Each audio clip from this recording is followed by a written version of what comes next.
똘똘한 한 채 쪽으로 가시는 것이 저는 맞다라고 보고요. 제가 살아있는 동안 3,999만 명 우리 인구가 이걸 때를 볼 거라고 보거든요.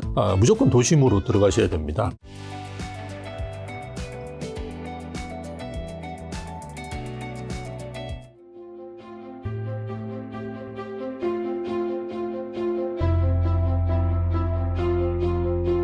자, 그러면 이제 인천이랑 경기랑 5대 강력시 좀 한 줄의 평시 좀 찝어주신다면요. 인천 앞으로 좀 어떻게 보시나요? 지금 어떻고? 지금 인천은 물량이 많습니다. 그래서 이거 물량이 해소가 돼야 되는데요. 여전히 이제 물량이 해소가 안 되다 보니까 인천 같은 경우가 전세 가격이 조금 문제가 있거든요. 네. 그래서 그런 부분이 좀 해소가 돼야 될 것 같고요. 뭐 경기 같은 경우는 최근에 이제 GTX라든지 이런 교통어제, 그 다음에 최근에 이제 오르는 데를 보면 용인시 처인구라든지 이런 데들이 오르는데요. 여기가 어디냐 그러면 반도체 쪽입니다. 그래서 그런 직주근접에 호재가 있는 데 같은 경우 또는 GTX 호재가 있는 데들이 이제 끌어올리고 있고요. 아마 우리가 총선이 끝나고 나면 이제 어쨌든 일기 신도시 재건축을 해야 되는데요. 여기에 대해서는 사실은 이견이 별로 없습니다. 그래서 어쨌든 재건축을 본격적으로 한다 그러면 일기 신도시들을 중심으로 해서 가격이 또 움직일 가능성이 있고요. 사실은 고양시 같은 경우는 벌써 이제 꽤 긍정적인 지표들이 나오고 있거든요. 그래서 뭐 경기도 저는 뭐 나쁘지 않다고 봅니다. 그래서 뭐 이렇게 판단해 볼 수 있고요. 5대 강력시 같은 경우는 저도 뭐 이게 다 알지는 못하는데요. 어쨌든 서울하고 광주가 지금 제가 알고 있기로 플러스로 전환한 걸로 보입니다. 그래서 조금 긍정적인 흐름 같은 것들이 광주 지역에도 있는 것으로 보여지고요. 부산, 울산, 대구는 제가 뭐 원래 저 출신이 부산인데 고향이 부산인데요. 부산 쪽은 이제 올해 입주 물량이 많긴 한데요. 내년부터는 입주 물량이 급격하게 줄어듭니다. 그래서 지금 전세 가격이 반등을 했어요. 그래서 조금 빠르게 매매 가격도 올 수 있지 않을까라고 보고 있고요. 대구는 말씀드렸듯이 입주 물량이 지금하고 내년까지도 꽤 많이 있습니다. 그러다 보니까 전세 가격도 별로 안 좋은데요. 최근에 이제 대구 같은 경우도 흐름 중에서 좀 의미 있게 움직일 수 있는 부분이 있습니다. 그게 대구는 이제 뭐 다른 지표를 보실 필요 없고요. 수성구가 어떻게 움직이느냐 이런 걸 보면 되거든요. 수성구가 뭐 서울로 이야기하면 강남, 뭐 용산 이런 거 다 합쳐놓은 데라고 보시면 되는데요. 그러니까 수성구가 최근에 플러스로 전환을 했어요. 그래서 그런 점들을 본다 그러면 뭐 대구도 바닥을 다지고 뭐 오른다 그러면 내년부터는 뭐 좋아지지 않을까 이렇게 보이고 있고요. 울산 같은 경우도 최근에 조선 경기가 좋긴 한데요. 별로 이렇게 좋지는 않아요. 그거는 이제 물량도 많기도 하지만 최근에 이제 직주근접 차원에서 우리가 살펴볼 때 이게 얼마만큼 사람을 쓰느냐 이걸 좀 봐야 되는데 최근에 이제 조선업도 상당히 예전에는 조선업 자체가 건설하고 비슷하게 인력이 엄청나게 필요했는데요. 요즘은 이제 많이 필요가 없답니다. 그런 측면들도 뭐 있는 것 같고요. 광주는 뭐 말씀드렸고 대전하고 세종도 뭐 좀 시간이 더 필요하지 않을까. 근데 이제 세종 같은 경우는 어쨌든 빨리 떨어졌거든요. 훨씬 전에. 그래서 금리가 오르기 전에 이미 하락을 했고요. 그건 이제 너무 많이 이제 오르다 보니까 그런 입주 물량도 많았고요. 뭐 그런 점을 본다 그러면 조금 충청 쪽에서는 조금 빠르게 올 수 있지 않을까. 그리고 최근에 이제 의대 정원 확대가 세종에 상당히 영향을 미칠 거라고 저는 봅니다. 왜냐하면 이제 세종에서는 이제 충북하고 충남 다 지원이 가능하거든요. 그렇다 그러면 세종에 이제 그런 수요, 이게, 의대 정원 자체가 이제 3,000명에서 5,000명으로 늘어나는 거잖아요. 그렇죠. 이게 어마어마하거든요. 그런, 제 만나는 분들 중에 이제 자녀분이 이제 초등학교나 중학교 들어가려고 하는 분들 같은 경우는 벌써 이 이야기를 많이 합니다. 그래서 세종은 이제 그 영향을 상당히 받지 않을까 그렇게 봅니다. 자, 그러면 이제 내 집 마련 좀 타이밍 좀 알려주신다면 집값 바닥. 언제쯤 사야 될까요? 집값 바닥을 잡는 법은 사실 없고요. 뭐 주식 바닥 받는 거나 또 마찬가지라고 보시면 되는데요. 그나마 이제 집값이 이제 오르는 게 뭐 주식처럼 이렇게 막 이렇게 오르는 게 아니니까요. 뭐 서서히 이렇게 오릅니다. 그래서 아까 말씀드렸듯이 송파구 움직임들 이렇게 유심히 좀 보시고 그 상승폭이 계속 이제 커진다. 그리고 리센츠라고 하는 뭐 헬리오시티나 이런 아파트들이 거래가 최고가가 이제 그죠? 뭐 지금 한 23억대 이렇게 움직이거든요, 리센츠가. 근데 25억 막 이렇게 거래가 나와서 정고점을 뚫는다. 뭐 이런 소식이 들리면 여러분들 좀 움직이시는 것이 좋지 않을까 이렇게 보여지고요. 뭐 어쨌든 집값 바닥 잡는 건 쉽지는 않으니까요. 제 생각은 조금 그래도 한 단계 좀 일찍 들어가시는 게 좋은데요. 올해 하반기부터 뭔가 분위기가 좋아진다 그러면 뭐 하반기부터 좀 움직이셔가지고 그죠? 분위기가 좋아지기 전에 좀 미리 좀 움직여 보시는 것도 좋지 않을까 예, 그렇게 봅니다. 예. 그때 만약에 집을 사신다면 좀 어떤 물건을 사야 될까요? 그 본인이 살 수 있는 곳 중에서는 제일 상급지로 가는 게 그냥 정답인 걸까요? 예, 맞습니다. 그러니까 뭐 제일 상급지로 가시는 게 좋고요. 상급지로 뭐 대부분 뭐 잘 아실 거고요. 뭐 어쨌든 그 장기적으로 우리가 집을 사서 주식처럼 뭐 몇 년 안에 팔고 이러시지는 않으실 거고요. 그리고 저희가 이야기하는 게 뭐 집 한 채 이제 내 집 마련하시는 분들에 대한 그죠? 뭐 이런 부분에 대한 이야기를 하는 거니까요. 여러 채 가지고 있지 않고 한 채 가지고 있다 그러면 어쨌든 좀 똘똘한 한 채 쪽으로 가시는 것이 저는 맞다라고 보고요. 앞으로 저희가 인구가 주는 게 드라마틱할 겁니다. 저는 제가 살아있는 동안 3,999만 명 우리 인구가 이걸 때를 볼 거라고 보거든요. 지금 인구 추이로 보면 그렇게 나옵니다. 예, 근데 그 추이보다도 지금 더 빠르게 이제, 그죠? 예, 하락을 하고 있거든요. 그렇다 그러면, 무조건 도심으로 들어가셔야 됩니다. 그래서 제가 뭐 도심 이야기하니까, 그럼 서울만 투자해야 되느냐? 이렇게 말씀하시는 분도 계신데요. 근데 그게 아니고요. 예, 지역에도 도심이 있습니다. 아까 말씀드린 대구는 이제 수성구고요. 부산은 이제 우리가 해수동이라고 보통 이야기하죠. 해운대, 동래, 뭐 수영 이런 쪽이고요. 예, 그리고 울산도 보면 남구에 옥동이라는 데가 있습니다. 이런 지역들 같은 경우는 살아남을 거예요. 그런데 아닌 지역들은 일본의 사례를 보면 상당히 어려울 겁니다. 우리도 지금 상기신도시 이렇게 해서 그죠? GTX로 연결은 시켜놨는데 그 연결시켜놓은 상기신도시가 대부분 배드타운이거든요. GTX를 만든 목적 자체가 어쨌든 서울 도심과의 접근성을 강화하기 위해서 만든 거기 때문에요. 그런 걸 고려해 본다 그러면 계속 도심 또는 이제 주거 선호 지역 이런 쪽으로 계속 오시는 게 맞겠죠. 저출산이 이제 도심 집중을 더 강화한다라는 거네요. 예, 맞습니다. 저출산은 당연히 도심 집중을 강화하는데 왜냐하면 이제 우리가 컵에 이제 물이 빠지면 아무리 물이 빠지더라도 조금 남아있지 않습니까? 그럼 마지막 어디 남아있냐 그러면 이제 밑바닥에 고여있거든요. 그게 도심이라고 생각하시면 됩니다. 그래서 일본의 사례를 보면 신도시들이 대부분 상당히 안 좋습니다. 그러니까 저는 안식년을 일본에서 했는데요. 다마 신도시는 직접 가봤어요. 가봤는데 인구도 한 40% 정도 줄었고요. 네, 그래서 60%만 남아있는데 아마 지금은 한 50% 이하로 떨어졌을 거예요. 대부분 이제 노인분들만 계십니다. 그래서 젊은 분들, 이제 직장에 있는 분들은 이제 그게 살기가 힘든 이유가 전철 같은 경우 만약 우리가 그 전철이라고 이야기한다 그러면 지금 이제 GTX가 아마 10몇 분대로 움직이는 걸로 알고 있는데요. 이게 처음에는 10분대로 움직였어요. 그러다가 20분대로 움직이고 30분대로 움직이고 왜냐하면 이제 적자가 심해지니까 이용하는 사람이 별로 없으니까 계속 할 수가 없는 거죠. 그래서 버스도 마찬가지고요. 그 다음에 뭐 쇼핑몰 같은 경우도 한 서너 개 있었는데 나중에는 이제 여기 하나만 남는 거죠. 그래서 노인들이 이제 끝까지 이제 걸어가가지고 쇼핑을 해야 되는데요. 무거운 걸 들고 올 수가 없지 않습니까? 예, 그런 이야기를 하면 한국 분들은 이제 아니 배달시키면 되지 이렇게 이야기하는데요. 배달이 우리나라만큼 잘 돼 있는 나라가 없고요. 굉장히 비쌉니다. 외국에는. 예, 그래서 그게 이제 쉽지 않은 상황이고요. 그러다 보면 뭐 어쨌든 그런 게 계속 이제 될 거니까요. 예, 무조건 이제 우리가 축소지향의 사회라고 하는데요. 뭐 그럴 경우에는 도심, 역 주변 일본에 제가 이제 안식년동에 있으면서 있어 보면 신주쿠역에서 보자 이렇게 하면 찾지를 못하거든요. 신주쿠역에 출구가 한 100개 정도 됩니다. 그만큼 이제 여기 역으로 그냥 모여가지고 사시거든요. 그래서 그런 상황들을 좀 지금부터 저희도 고려하셔야 되지 않을까 이렇게 봅니다. GTX가 뚫리면 경기도 외곽이 더 좋아질 것 같긴 한데 오히려 도심이 더 좋아진다는 건가요? 예. 그러니까 GTX를 뚫는 목적을 생각하셔야 되는데요. GTX 뚫는 목적은 서울 도심과의 접근성을 강화하기 위해서 뚫습니다. 그거는 GTX 만드는 목적에 있어요. 그냥. 그래서 내가 도심이고 직주 근접으로서 진짜 그 일자리가 굉장히 많은 데고 앞으로 일자리가 계속 늘어날 때다. 말씀드릴 수 있는 데가 판교라든지 그죠? 이런 데다 그러면 GTX라든지 교통 여건이 계속 개선될 수밖에 없어요. 왜냐하면 그쪽으로 이제 결합을 시켜야지 일자리를 가지고 있는 분들이 멀리서도 이제 들어올 수 있으니까요.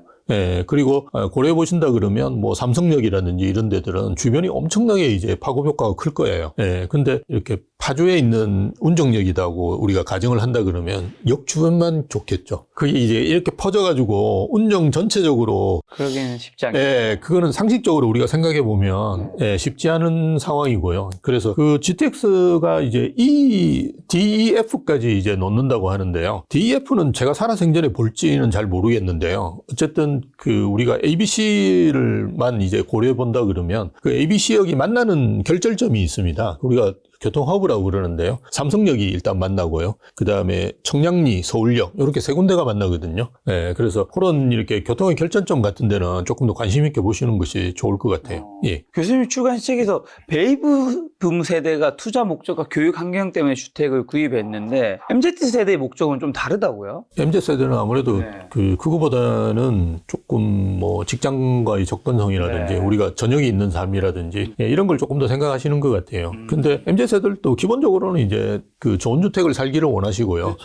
그리고 또 저희 때하고 다른 부분이 저희 때는 뭐 강남 안 산다고 해서 구박받거나 아니면 같이 놀지 않거나 이런 건 전혀 없었는데요. 최근엔 좀 플렉스래 가지고 그걸 이제 은연중에 드러내죠. 과시하는 욕구들이 꽤 있습니다.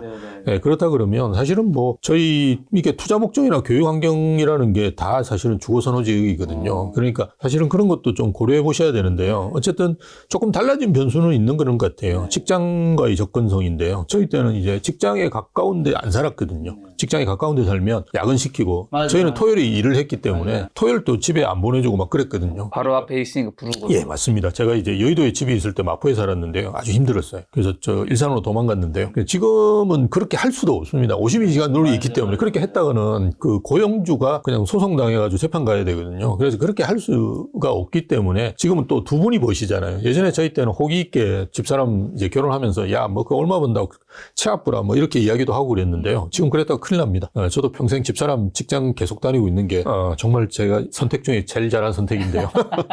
근데 어쨌든 두 분이 버시니까 두 배로 증가하지 않습니까? 직주건집이나 요미가. 예, 그래서 어쨌든 두 분이 벌고 두 분이 이제 따로 직장을 다니시면 어쨌든 그 중간에 그죠? 예, 이렇게 잘 이렇게 잡으셔가 해야 되니까 직장과의 접근성이 이제는 굉장히 중요해지는 거죠. 서울의 3도심 제외하고 지금 직주 근접으로 좀 주목받고 있는 지역은 어디 있을까요?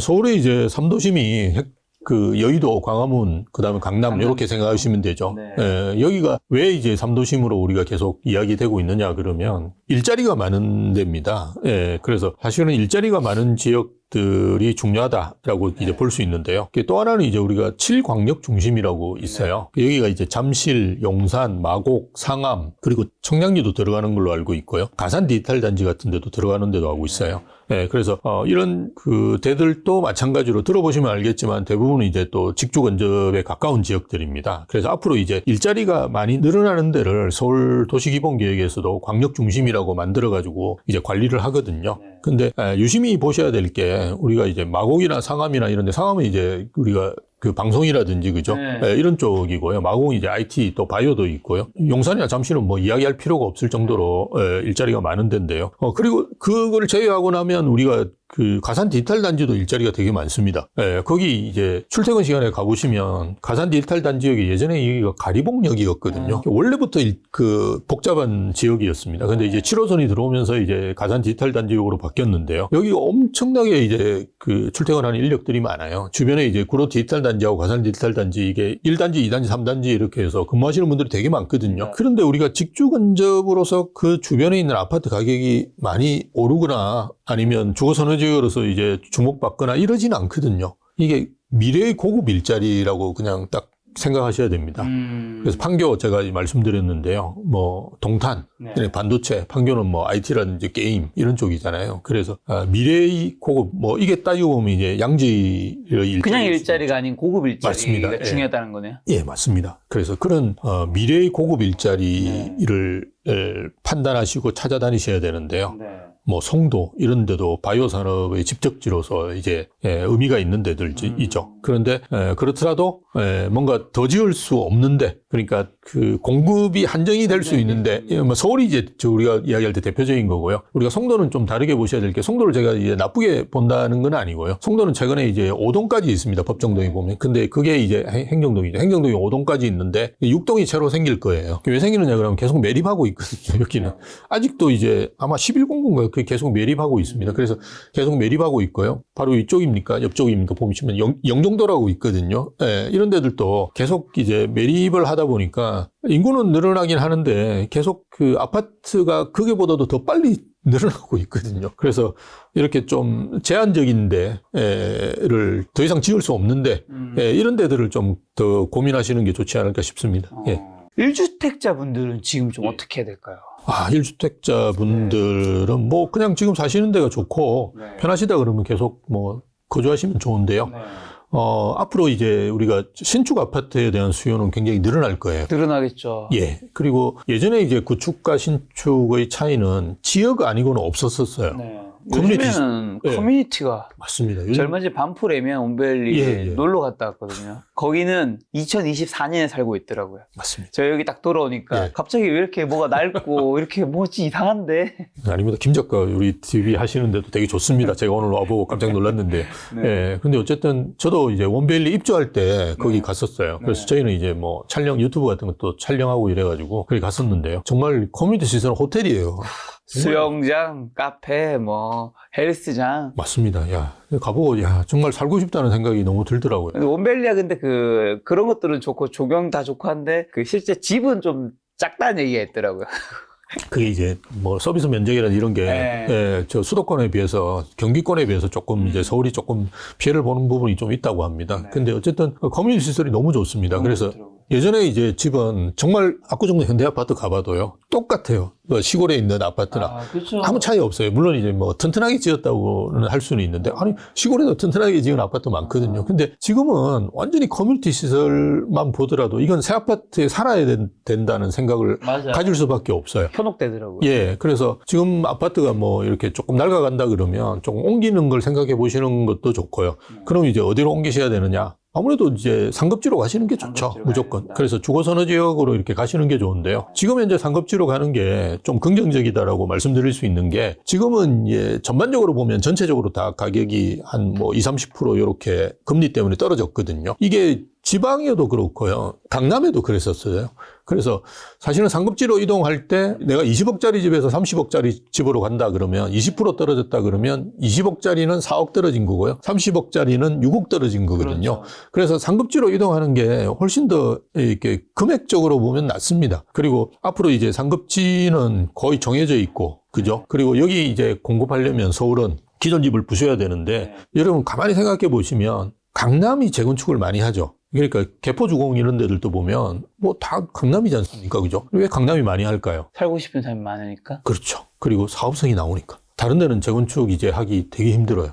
이게는 정말 그 공사비 때문에 공사비를 사업비에서 녹여낼 수 있는 지역은 이제 강남 아니고는 거의 힘들 거예요. 마용성 이런 지역 아니고. 왜냐하면 여러분 가만히 생각하셔야 될 게 전체 사업비에서 공사비가 차지하는 비중이 강남이 제일 적어요. 왜냐? 토지비가 너무 세요, 여기는. 그래서 이런 점들 고려해 보셔야 돼요. 최근에 이제 압구정 파출소를 짓는다고 예산을 올렸는데요. 예산이 한 300억 올렸는데요. 공사비가 10억이에요. 나머지가 뭘까요?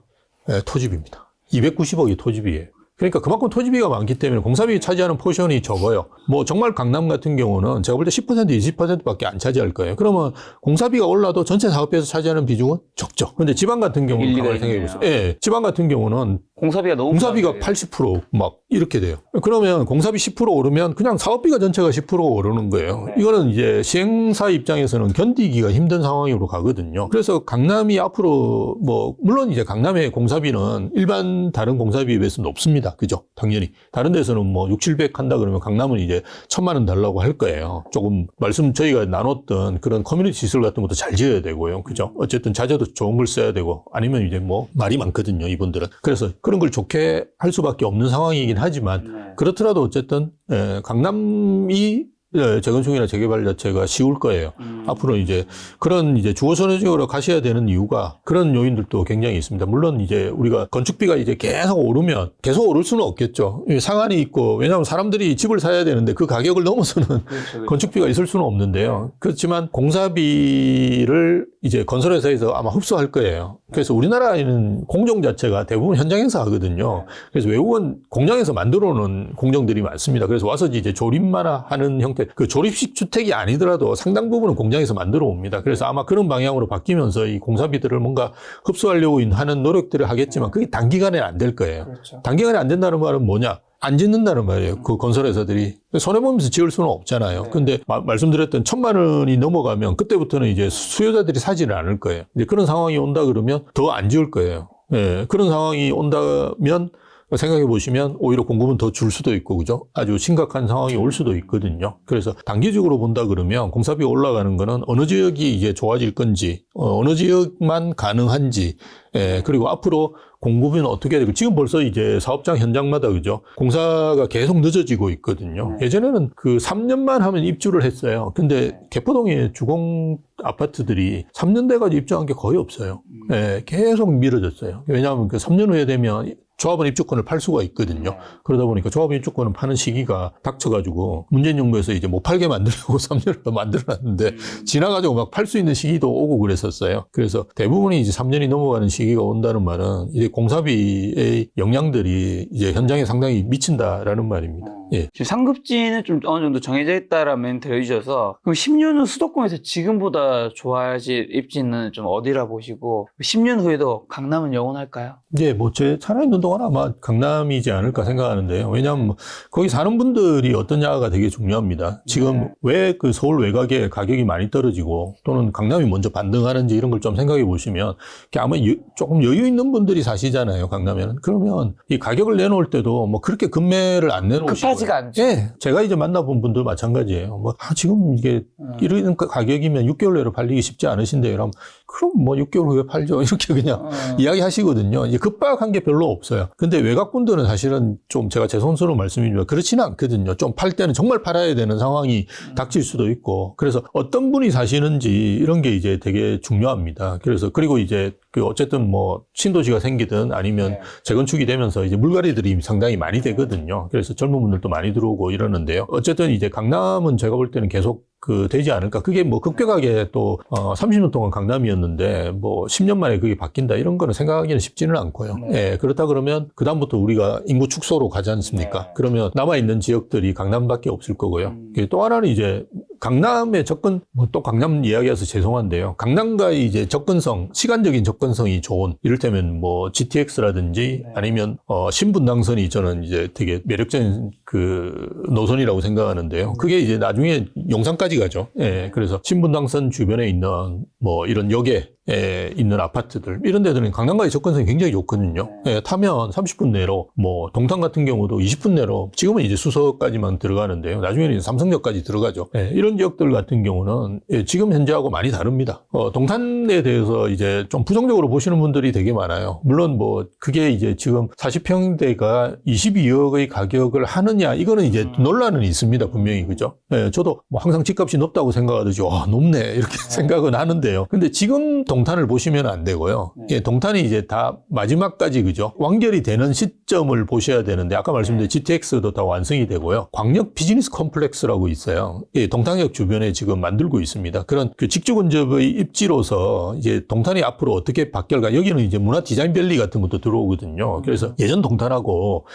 완성이 되면 많이 달라집니다. 그래서 지금 뭐 동탄역밖에 없고 뭐 허벌판이던데요. 뭐 이런 이야기 하시면 안 되고요. 그 미래를 자꾸 이제 머릿속으로 그려 보셔야 돼요. 왜냐하면 이런 지역들은 강남하고 접근성이 좋기 때문에 계속 편의시설이 들어옵니다. 들어올 수밖에 없어요. 아까 말씀드렸듯이 동탄 같은 경우는 뭐 선 자체도 여러 노선들이 들어오거든요. 왜냐하면 그렇게 할 수밖에 없는 거예요. 외곽에 있는 데들이 또 동탄으로 또 출퇴근할 수도 있으니까요. 그래서 그런 점들도 같이 고려해 보시면 좋을 것 같습니다. 예. 용산이 지금 이제 거의 예. 강남 3구 바로 밑에나 아니면 뭐 옆에 있다는 얘기도 할 정도로 올라왔잖아요. 예, 많이 올랐습니다. 용산 시간이 지나면 강남 3구를 넘어서거나 아니면 강남 3구에서 어느 정도까지 올까요? 지금 송파는 이미 평균 가격으로 넘어섰고요.